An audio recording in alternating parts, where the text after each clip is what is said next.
Hi everyone, Michelle here, and welcome to the Daily M podcast. Gratitude unlocks the fullness of life. It turns what we have into enough and more.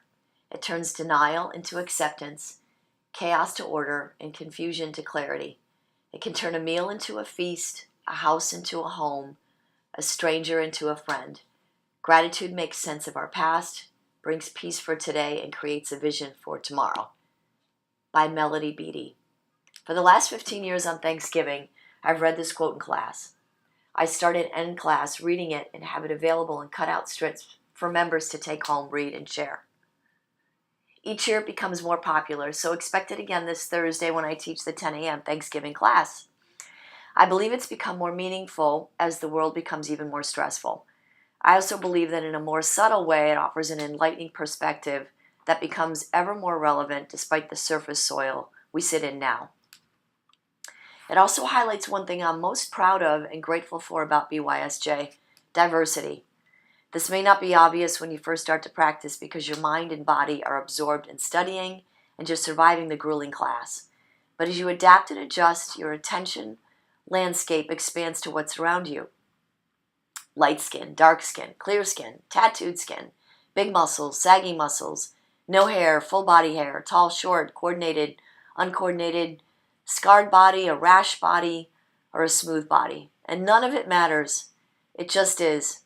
What does matter are your attempts to do the posture in the company of others trying to do the same. As a result, day after day, you'll say hi, carry on a conversation, and maybe even become friends with the person next to you that practices at the same time as you do and struggles with the same poses you do. Equally, but yet not as evident, are the details you may not be able to see about each other, like who voted for Trump, who voted for Clinton, who watches porn, who is Muslim, who is homophobic, who was released from prison yesterday, who is coping with bipolar disorder, who are full-time caregivers, who just laid off their entire staff, who needs food stamps, to maybe who believes in white supremacy. Good, bad, it's just a fact. What matters most are your efforts to do the posture in the company of others trying to do the same. Since I started teaching 16 years ago, I've always been amazed at how doing postures in a small, tight, hot room can bring together every walk of life like nothing else I've ever seen. Somehow within that environment, each of us figures out how to get along to the point that we become friends with someone we would have never met otherwise. Because I'm the owner and you have all trusted in me so dearly, I get to know you in more detail than you'd often otherwise share. I believe that it's trust that enables you to let go of judgment and empowers you to see and act beyond your normal parameters.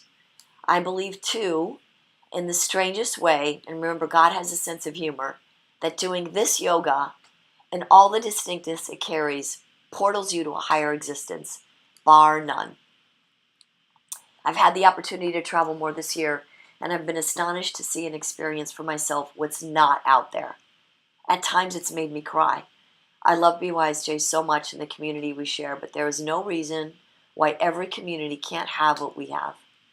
I've always appreciated all of you, but my Thanksgiving this year singles out each of you so much more with gratitude now that I've been out there.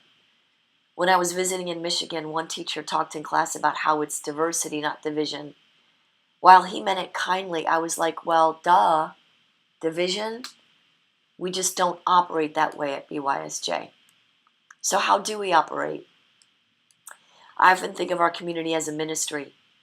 I once heard this amazing definition of ministry as bringing together people, meeting them where they are at, and providing space for them to move one step closer to God. You can change out the word God for anything you believe in. Thus my point, diversity, not division. I'm not offended. In fact, this place helps you realize more of your authentic self in the most integral way.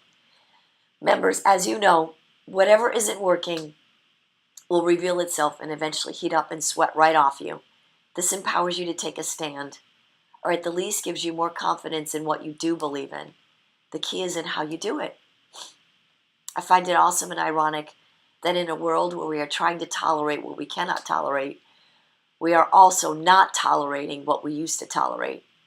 The resulting pillars of strength are ones you members work on every day: willpower, concentration, patience, acceptance, and faith.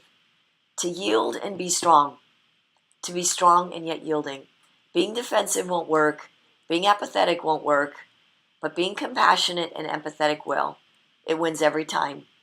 Whether you know it or not, you reflect a conscious application of compassion and empathy every time you practice your postures. Those whose lives circle around you pick up on how you operate and illuminate in this way. And as your practice grows and yoga sinks in, your illumination is only going to grow more. This chokes much of our global community. The absence of this type of oxygen, the absence of a kind space of difference to coexist. Because all of you in the practice I've had for nearly 20 years, I've upped my authenticity and my voice. I couldn't be more proud to shepherd such a community at BYSJ. With all of us together, we are strong enough to reach other communities that should have this too. Since I was a young girl, I've had such an affinity for trees. We take the family station wagon up from Albany, New York to Lockport, New York, and I couldn't wait for those 6 hours of driving to watch all the trees out my window. Then when I moved to the West Coast, particularly here in California, I was shocked. Palm trees mixed with pine trees, mixed with redwood trees, and literally those next to those were olive trees. From my experience growing up, palm trees were only in Hawaii, pine trees were in the snow, redwoods were in historical parks, and olive trees were in Italy. Wow, we have them all in our backyard. I often wondered how trees with such different needs get along. Different soil, more or less sun, more or less water, and yet they figured out a way to live and rise together. Pretty cool. There's a super cool and spot-on commercial produced in the UK by Heineken. See the link below that I encourage everyone to see. It's so moving and intensely personal. Please watch. I'm enormously grateful to you, BYSJ. Unbeknownst to me, I had no idea what kind of beacon of light we'd be. It's bigger than the yoga itself. Then again, we all know that the yoga is bigger than the poses themselves.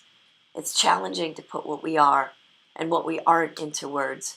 I want to be careful because words are limiting and often say no when we are a studio that says yes. But one word for sure stands out: gratitude.